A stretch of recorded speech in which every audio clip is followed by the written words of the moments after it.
go now with, because we mentioned, right, the domes. So it's good to know that for the one who's coming on the information that you have mountains, watercourse, caves where you can access underground cities, all right, and going through the inner earth. Gene, I'm going to share a picture that was sent by one of your coordinator 2 years ago, all right? Sounds great. So, we have this map that's, probably in 75, all right? So you had here, the main tunnels. From this diagram, Gene, was this a ancient Atlantean tunnel system? Yes, that's a very ancient system. Sounds good. So this is for the people to have I'm going to say, perspective on this topic. And Gene, you know what? Remember, I went on the island, and I went to one of the caves. It's the one in Haiti. There says, in the Caribbean, it has one of the largest tunnel network, 4 kilometers. But it's only when I started to get information, you see, intuitively over there, bit by bits, that I found out, like, it is a entrance to underground cities below the island of Haiti. Could you please share, Gene, now, the whole aspect of underground cities? They're real. It's not a myth. It's not, conspiracy, but it's really real. So I'll let you expand on this, Gene. So, I can share if you like. I'm working on a decode on expanding in Hollow Earth. If you want, I can share some of that. It's kind of a work in progress, but I can share a bit of it. I highlighted it some. So entrances into the earth, the Hollow Earth, in other words, is the cave of the oil birds, Cueva de los Tayos in Ecuador, Mount Shasta in California. That's goes to the Agarthan city of Telos, Manos in Brazil, Mato Grosso in Brazil. That goes to the city of Posid, inside the earth. Iguacu Falls, that's on the border of Brazil and Argentina. Mount Apamio in Italy, the well of Sheshna in Benares, India. That goes to the Agarthan city of Patala. Mongolia, in Mongolia on the China border, there's one that goes to the underground city of Xinhua. Rama in India goes to the lost subterranean city, also known as Rama, in the Grasso Plain region, underneath the Pyramid of Egypt, both poles, like you saw, because of that rotating water, and under Denver itself. The inner earth continents, I've been working on getting them laid out, and so people can have an idea of, and the capital cities of them. So the primary Atlantean, where the Atlanteans, after the main part of it sunk, went inside the earth, they have Posid, which is the continent, or underline, and it's called Posid, the continent. Its capital is also Posid, same as Shonshi, which is the refuge of the Uyghur civilization, which are a branch of the Lemurians. And then they went there 50,000 years ago, and its entrance is guarded in a Himalayan lamasery, and the population of that continent is about 3.25 million. Then Rama, which is the capital of the continent, Shambhala.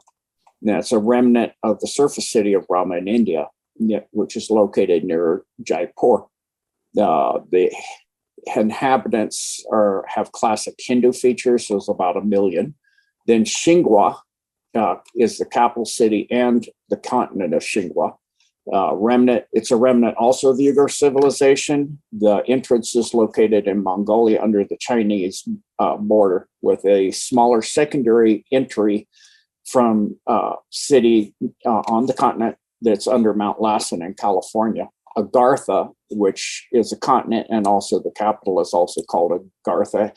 And it's also the capital of the inner Earth governments. They have a unified governmental system. The other ones I haven't got, like, these are just continents. I don't have the capitals yet. It's Telos, Mabia, Patala, and Ashar. So James Gillian put this message that came from the Mehabia.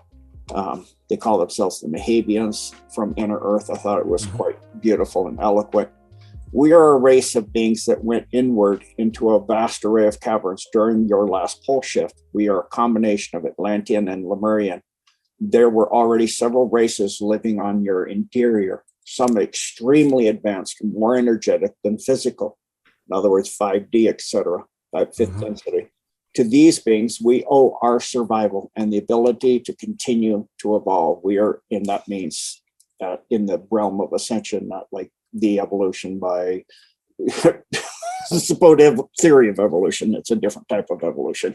We are human. You could not recognize any differences between our people and the humans on the surface. We are more refined genetically, have advanced technologies for energy, transportation, and healing. We are a very ancient civilization, builders of the megaliths and stone temples. It has always been our desire to return to the surface and unify with the rest of Earth humanity, using our wisdom and technology to aid in many of the challenges facing surface humanity. We have transcended war, disease, poverty, and lack for nothing, although our needs are simple. We are part of an alliance from the stars, with the ability to travel hyperlight speed and interdimensionally. We are not profit-driven.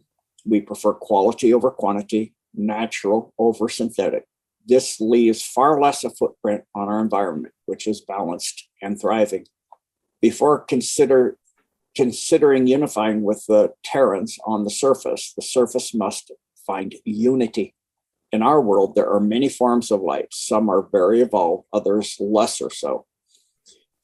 Our civilization consists of very tall beings of average height and very short beings, just as the surface, only in more variety.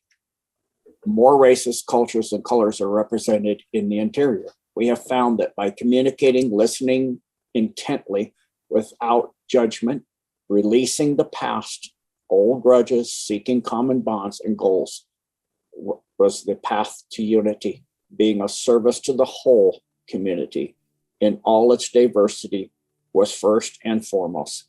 Those blessed with abundance, higher knowledge, the ability to heal and provide effortlessly helped those less fortunate. Our civilization is dedicated to universal law, creating the opportunity for each individual to reach their highest potential. Because of this, we experienced a quantum leap in evolution, leading an abundant, loving, joyous life in harmony with each other and the environment. Terrans on the Earth surface can choose to do the same. There is one prerequisite before this can start. Terrans need to unify for the common good. This means transcending all religious, cultural, and racial barriers and boundaries. Although there are many races, religions, and cultures, each individual has a soul. That soul comes from God, Creator, the Great Spirit, the unified field of consciousness and energy, whatever name or description you want to give it. We're all family on the soul level, all connected.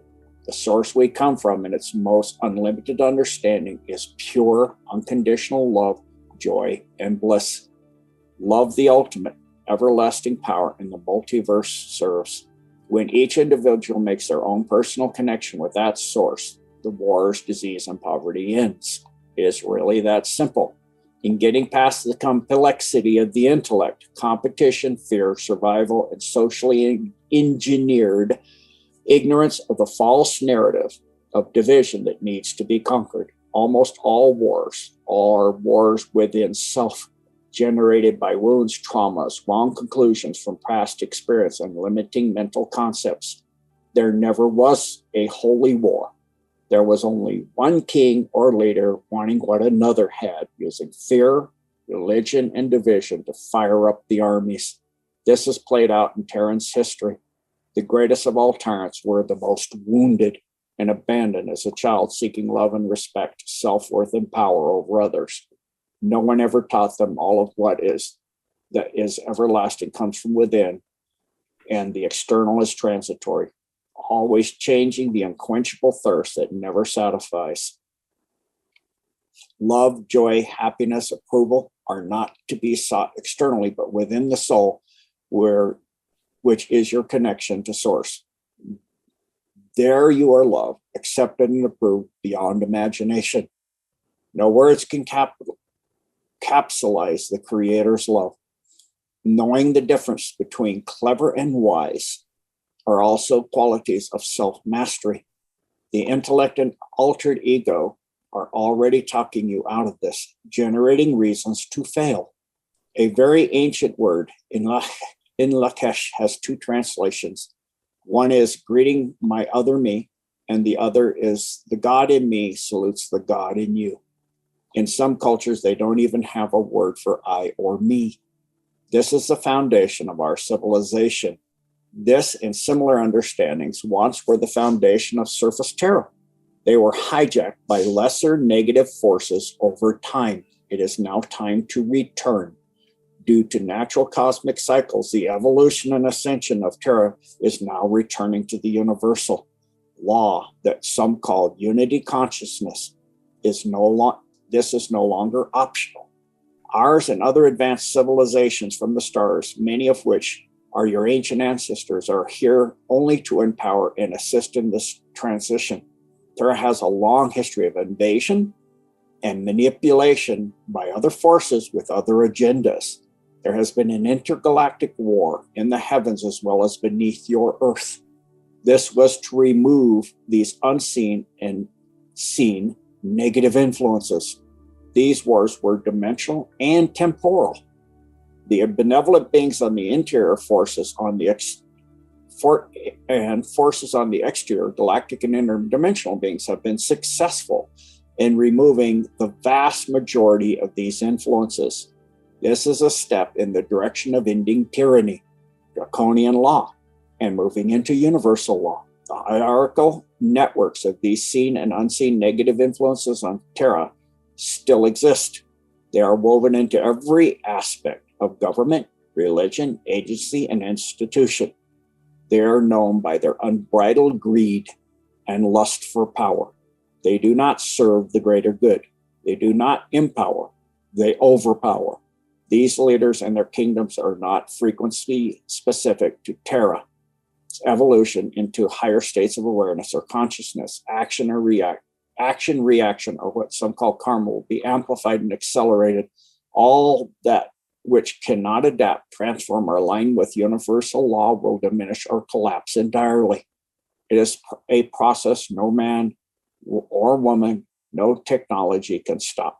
We must take the path of the mother, which is phasing out of one dimension and moving into a higher consciousness and energy and a new way of life. Those who choose the path have our full support.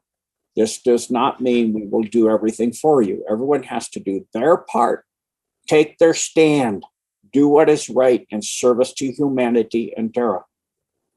Tyranny lives only by agreement and ignorance. Time to wake up, rise up, unify, and join the rest of the universe in peace.